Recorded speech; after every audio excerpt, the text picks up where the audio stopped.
to me on that day was, whatever I was till that moment, it just evaporated on that day.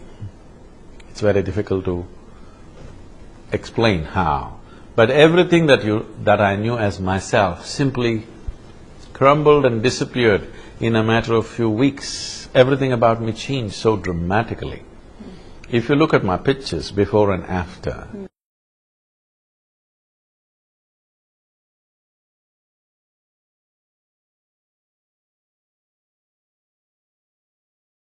you will see the very shape of my eyes changed, my voice changed dramatically. I had already, at the age of 15, 16, my voice had cracked and become mature, but my voice changed dramatically in a matter of 3 to 4 weeks' time. The shape of my eyes changed, my gait changed. I'm not trying to change anything. My whole body realigned itself. It's almost like a whole new human being came out, and that old person he's still there, but somewhere, remote guy. I still remember him, I like that guy, but he's far away. When you were a young person, when you were a child, you were a pretty skeptical person, which is why religion… Not pretty, absolutely skeptical. You were a skeptic, so you were the skeptic to beat all skeptics. So formal religion did not appeal to you. When you narrate this personal experience of yours and your path to self-discovery, have you had skeptical reactions? And how do you react to those skeptics? If people are not skeptical to what I say, because what I say is too fairy-tale-ish, you must be skeptical. A bit. You should be, I'm saying, because I wouldn't believe this kind of nonsense if somebody had told me. What has happened in my life in the last 30 years is too fairy-tale-ish for any sensible person to believe. I wouldn't believe such things if it had not happened to me. Not only what's happened within me, that is something that I can never articulate. Even what happens around me is too fairy-tale-ish. It's difficult for anybody to believe. You will see if you come and see me in certain situations where the people are around, what's happening to them just because of my presence is something that you will not believe. You will think this is being created, this is being acted out.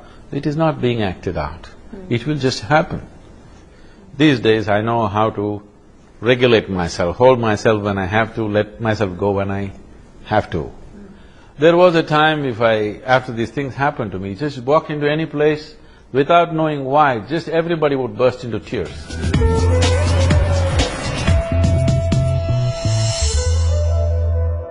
Today, how does your family see you? Because I believe you have a brother and a sister, you have a daughter. How does your family see you and how do you see them?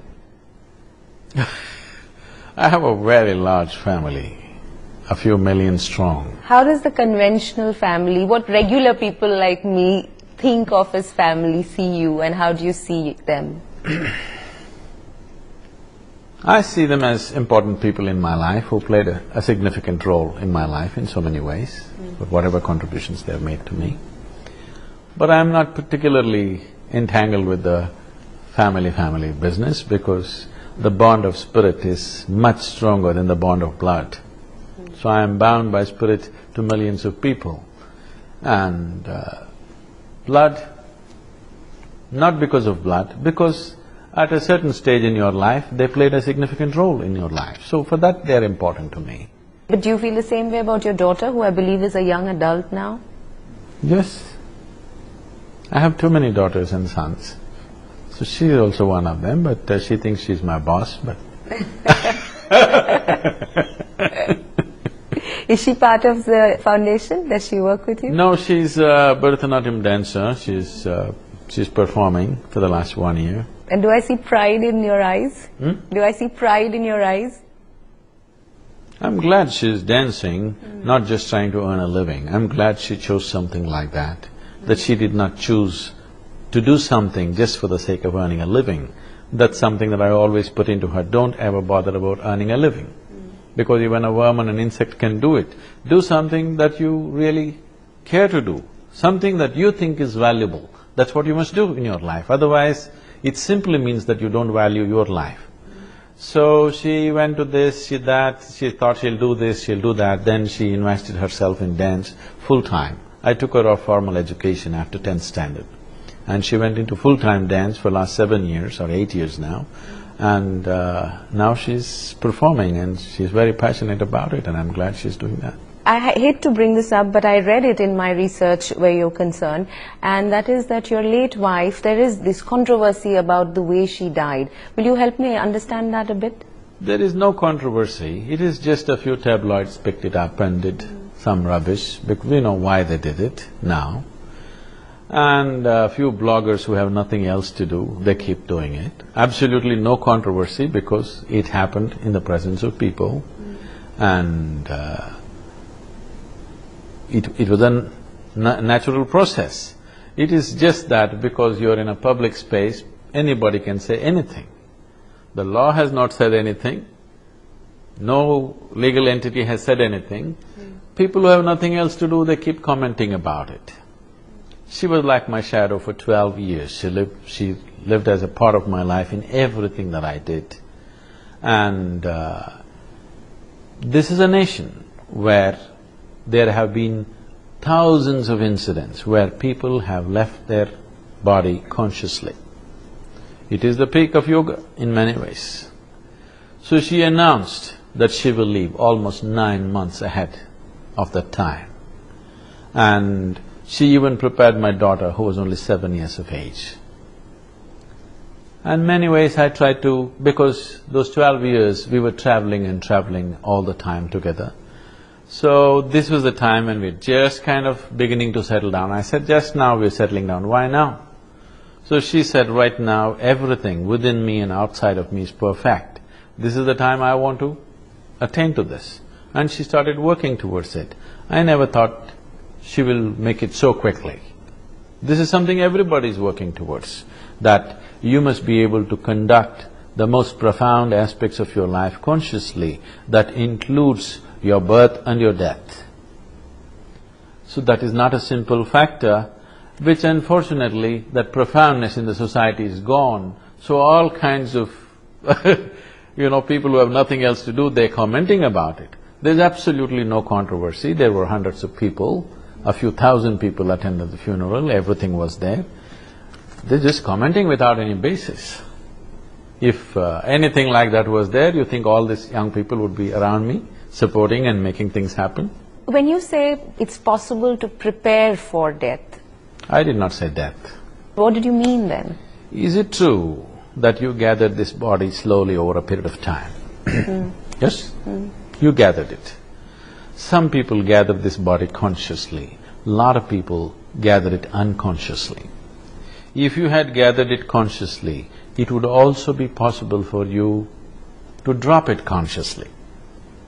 If you gathered it unconsciously and lived unconsciously, such a thing would look like an impossible thing for you. But if you gathered it consciously and you conducted it consciously, you could also keep it aside consciously. So, this is the very essence of the yogic process, and it's always been there in our cultures. Paramahamsa Yogananda sat in front of 700 people, announced that I'm leaving my body now, and he left. So, what do you think, it's suicide? That's what you will be accused of. If you can't accuse someone of suicide, then you will say it must be murder, okay? So this is just very silly ways of profound aspects of life being looked at by very gross people, very cross explanations for very profound nature of human existence here. Do you think as a people, are we able to relate to these concepts that you've said we have instances of in history? Because while I understand what you're saying or attempt to understand what you're saying at an intellectual level, at a visceral level, and I'm not talking about… I understand. So I'm just trying to figure out, can I choose to do this? If you work for it, not going to come easy, but if you work for it, yes, every human being can. Can I live consciously? That's a question you're asking. Can you live consciously if you work upon it? Yes? If you live consciously, is death also an inevitable part of your life? Shedding this body also is an inevitable part of your life or no? Yes or no? Yes. If I can eat consciously, if I can sit consciously, if I can breathe consciously, if I can sleep consciously, is it also possible that I can keep my body aside consciously? Does it look like a possibility for you? When you say it like this, yes, but when I think of it on myself, I'm not sure I can make that leap. It is not a leap. If you… Why then do so many people suffer with terminal illnesses and diseases? If you're saying that you can work towards making these conscious decisions, then why do we have the other instance? When people linger and linger and linger and are not able to make that break. So when people are suffering something, if you tell them the truth, they won't be able to digest it. Let's not talk about that. What I would say is it true with you right now as you sit here that this body that you have gathered happened to you over a period of time? It is a accumulation. What you call as my body is just a piece of this planet. Whether you like it or not, one day you have to pay back. It's a loan from the planet, isn't it? So you've taken credit from Mother Earth. When the time to come back, you can either give back willingly or you can give back crying. You took loan from this planet. If you made something else out of it, when the time to give comes, you will give it consciously and joyfully and go. If you made nothing out of it, you will die miserably and you think that is normal. That is not normal. Just because you didn't make it, you think nobody can make it. This is the crown of ignorance. When people think, whatever I do not know cannot exist, this is the crown of ignorance. So all this controversy is because lot of people are wearing this crown of ignorance.